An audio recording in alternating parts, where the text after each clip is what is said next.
Good morning મિત્રો, ફરી સ્વાગત છે મારા એક નવા મિની વ્લોગમાં. તો આપણે આજે બહાર રખડવા જવાનું છે, તો એન્ડ સુધી બન્યા રહેજો. અને હા, મેં સ્પેશિયલ એક રેપિડો બુક કરેલો છે. આ ભાઈ છે એ રેપિડો વાળા.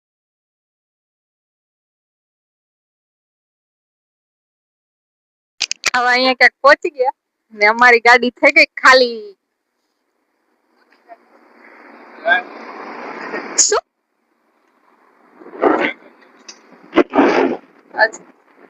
લ્યો, આ બીજી વાર અમે ગાડી ઉભી રાખીએ, ક્યાંય પેટ્રોલ નથી.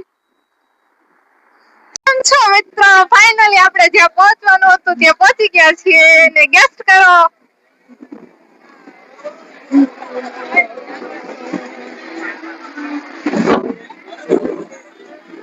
અમે આવ્યા છીએ ચોટીલા માતાજીના દર્શન કરવા. તો ચાલો બધા સાથે દર્શન કરીએ. તો અમે લોકો ડુંગરો ચાલુ કરી દીધો હોય ને હું તો અમે લોકો ચાલુ કર્યું ત્યારે પેલા લોકો તો નીચે ઉતરી ગયા.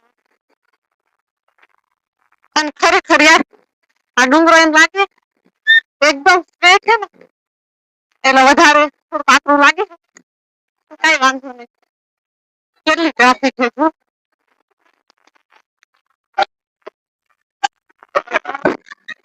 અને મારા ભાઈ અને મારા બેન તો છે ને ક્યાં સુધી પહોંચી ગયા છે આગળ, મને પાછળ મૂકી.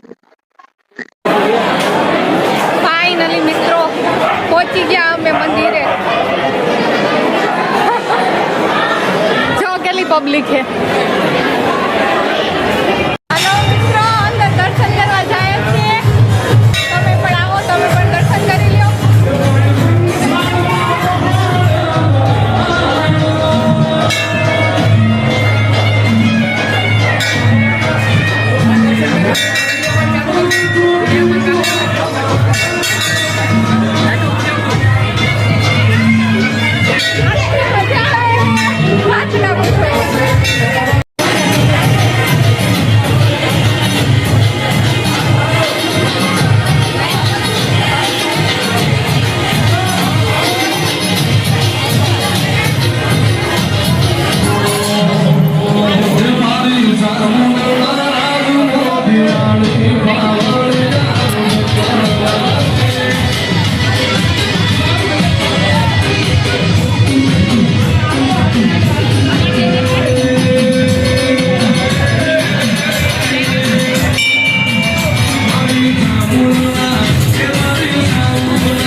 હાલો, હવે પબ્લિક ના રિએક્શન જોયા છીએ. કોઈ જય બોલે છે કે નહીં કોઈને ખબર નથી ને એમ જ હું જય બોલાવું છું.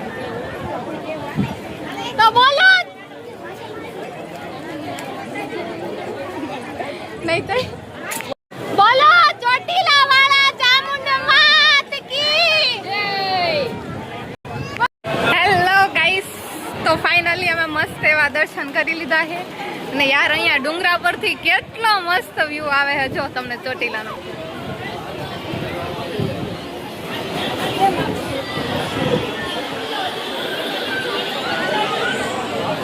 જો કે અહીંયા દેશી ઓલા બાવળિયા છે ને એ આડા આવે છે એટલે એક સાઈડ દેખાતું નથી, પણ યાર ખરેખર બહુ મજા આવે છે અહીંયા.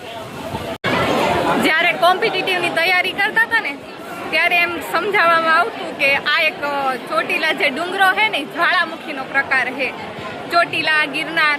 પણ અહીંયા આવ્યા ને તો ખબર પડી કે યાર કેટલી ટ્રાફિક છે, કેટલા લોકોનો આસ્થાનો વિષય છે આ. જોકે હું અહીંયા સેકન્ડ ટાઈમ આવી છું, આના પહેલાં પણ હું આવી ચૂકી છું ઓલરેડી, પણ ખરેખર યાર અહીંયા આવીને મજા આવે છે. ફાઇનલી મસ્ત એવા દર્શન કરી લીધા છે, મસ્ત એવું ફરી લીધું છે, મસ્ત એવું ફોટોશૂટ કરી લીધું છે, અને હવે નીચે ઉતરવાનું છે. તો હવે જોઈએ નીચે જઈએ. હવે આટલો બધો હાલ તો આવવાનો નથી, પહેલાં આવ્યો તો એટલો. ચડતા વાર લાગે, ઉતરવામાં તો કંઈ હોય નહીં. જોકે જોઈએ હવે. ત્યાંથી તો પરફેક્ટ વ્યૂ નતો આવતો. આમ જો અહીંયાથી હું તમને વ્યૂ બતાવું. ઓ માય ગોડ યાર,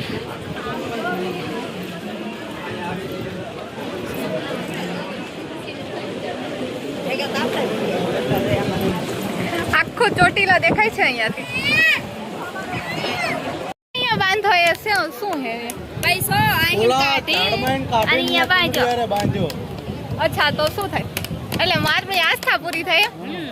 અચ્છા એવું છે એમને. તો ડુંગરાની વચ્ચે જો આ ઝાડ હે, ત્યાં લોકો હે ને આવી રીતે સિક્કા બધા ઓલા કરે છે, અને એમ કે એમના કહી રહ્યા હતા કે આની અંદરથી જે આ સિક્કા હે ને એ લઈને આ ચૂંદડીમાં બાંધી દઈએ ને તો આપણી આસ્થા જે મનોકામના અહીંયા રાખેલી હોય ને એ પૂરી થઈ જાય. આ ઝાડ હે કોઈ ચોટાની વચ્ચે, કોઈ જોયું હોય તો કોમેન્ટ કરીને કહેજો. આની શું રિયાલિટી છે ને એ પણ કહેજો મને. અમાર પિયાબેને જો એમાં એક્સપીરિયન્સ લાગ્યા. આમ જો એમને સિક્કો અહીંયા કરવાનો હે. જો હવે કોને ખબર આજને આજે કમ્પ્લીટલી થઈ જાય તો યાર. અહીંયાનો ઢાળ તો જો કેટલો ડર લાગે છે. અહીંયા આવતા એમ લાગે કે દડીને ગયા ને તો એન્ડ સુધી એકેય પગથિયામાં પગ નહીં મૂકવો પડે, સીધા દડતા દડતા નીચે જવાના છીએ. અમાર પિયાબેન જોજો.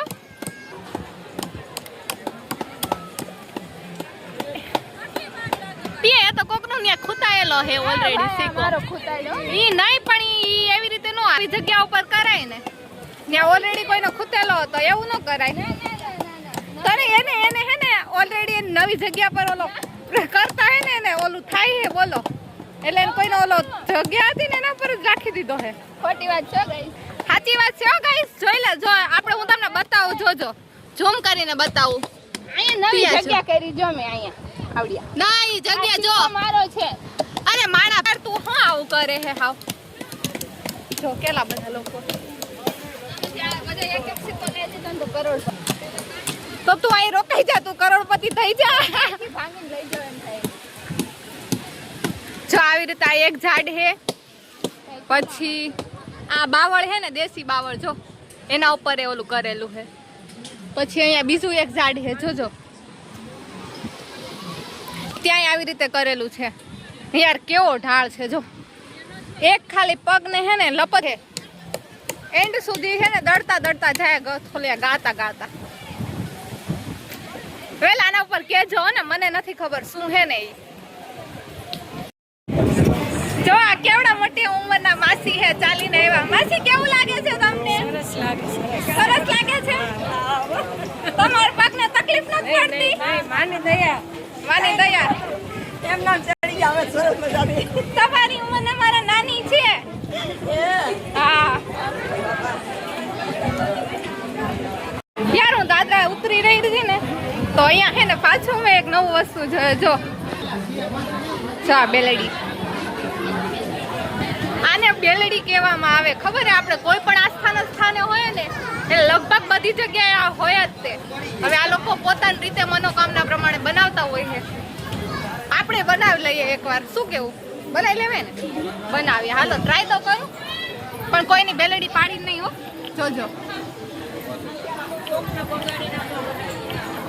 હા એમ કોઈનો બગાડીને નહીં બનાવવાનો. જો ઓલા બેને કીધું મને, એટલે હું મારો નવીન બનાવું છું. જો 3 પાણા ની હાલે કે કોઈ ફિક્સ હોય પાણા? કારણ કે અમે 4-5 પાણા મૂકવા દે ને તો મારી આખી બેલડી પડી જાય. જો કે 4 પાના લાગી ગયા છે. અને હવે આ છેલ્લો હસવા થઈ ગયો. તો મારામાં તો મકોડા ઘૂસી ગયા. શું કહેવા માંગુ?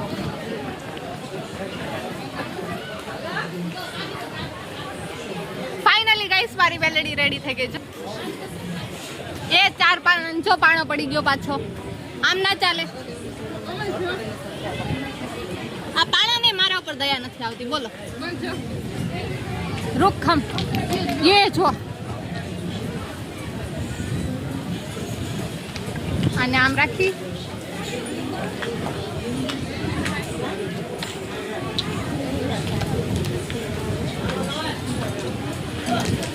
મારી બેલેડી રેડી થઈ ગઈ. હવે આ પિયાબેન બનાવે છે. પિયાબેન કેટલા પાણાની બનાવો છો? એવું ન હોય, એકી સંખ્યા હોય છે એવું હોય છે. ઓહો, એમને તો રેકોર્ડ તોડી નાખ્યો.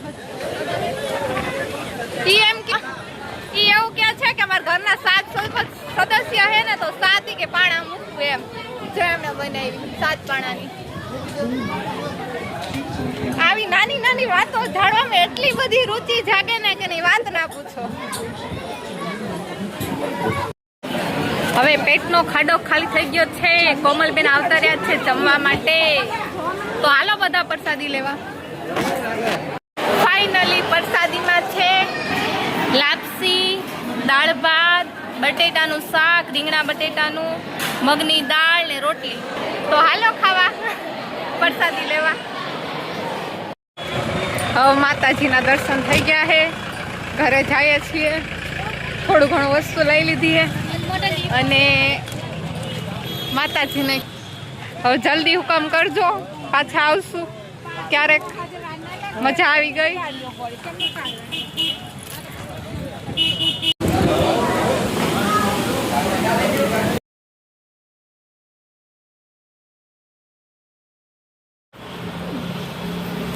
તો ફાઇનલી અમે ઘરે પહોંચી ગયા છીએ. પ્રસાદી ખાઈ લીધી છે અને હવે બહુ થાકી ગયા છીએ. તો વ્લોગ જોવા માટે થેન્ક યુ. બને એટલો લાઈક કરજો, શેર કરજો, સબસ્ક્રાઈબ કરજો અને હા, કોમેન્ટ કરવાનું ભૂલતા નહીં. ત્યાં સુધી Tata, bye bye, take care.